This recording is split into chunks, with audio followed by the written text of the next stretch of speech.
ഇന്നത്തെ വാർത്താപ്പകലിൽ കുറച്ച് അധികം വാർത്തകൾ വന്നു. പെട്ടെന്ന് നമുക്ക് ഈ വാർത്താപ്പകൽ എന്ന വാർത്തകളിലേക്ക് ഒരു പ്രദക്ഷിണം നടത്തി വേഗം മടങ്ങി വരാം. വാർത്താപ്പകൽ.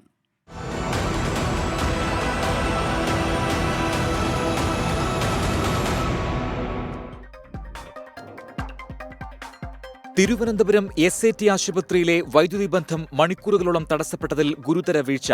വൈദ്യുതി ഉപകരണങ്ങൾ ക്ലാവ് പിടിച്ച നിലയിൽ. വീഴ്ചയില്ലെന്ന് KSEB. റിപ്പോർട്ട് ആവശ്യപ്പെട്ട് വൈദ്യുതി മന്ത്രി K. കൃഷ്ണൻകുട്ടി.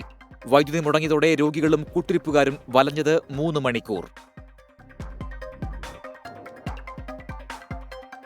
സംവിധായകൻ ബാലചന്ദ്രമേനോനും നടൻ ജാഫർ ഇടുക്കിക്കുമെതിരെ ലൈംഗിക അതിക്രമ പരാതി.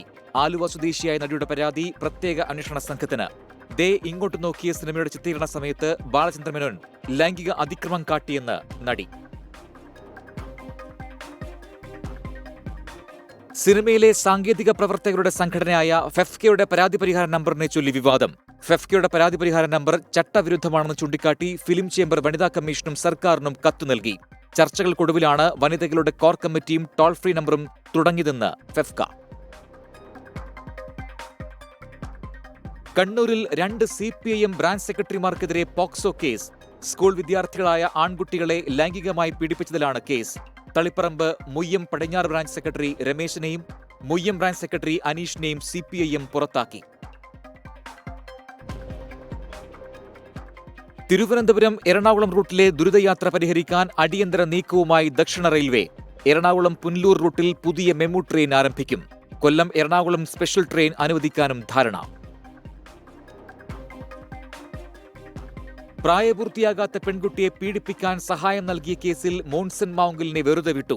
കേസിലെ 1-ാം പ്രതിയും മോൺസന്റെ മാനേജറുമായ ജോഷിക്ക് 13 വർഷം കഠിന തടവ്. മുതിർന്ന CPIM നേതാവ് MM ലോറൻസിന്റെ മൃതദേഹം മോർച്ചറിയിൽ തന്നെ സൂക്ഷിക്കണമെന്ന് ഹൈക്കോടതി. എറണാകുളം മെഡിക്കൽ കോളേജിൽ നടന്ന ഹിയറിംഗിൽ അപാകതയുണ്ടെന്ന് നിരീക്ഷണം. വ്യാഴാഴ്ച വരെ തുടർ നടപടികൾ പാടില്ലെന്നും ഉത്തരവ്. മൂട ഭൂമി കുംഭകോണ കേസിൽ കർണാടക മുഖ്യമന്ത്രി സിദ്ധരാമയ്യക്കെതിരെ ED കേസ്. സിദ്ധരാമയ്യയുടെ ഭാര്യ പാർവതി, ഭാര്യ സഹോദരൻ മല്ലികാർജുന എന്നിവർക്കെതിരെയും കേസെടുത്തു. 66ാമത് KC മാമൻ മാപ്പിള ട്രോഫി ഉത്രാടം തിരുനാൾ പമ്പ ജലമേളയിൽ മേൽപ്പാടൻ ചുണ്ടൻ ജേതാവ്. പായിപ്പാടൻ ചുണ്ടൻ 2ാമതും ജവഹർ തായങ്കേരി 3ാമതുമെത്തി.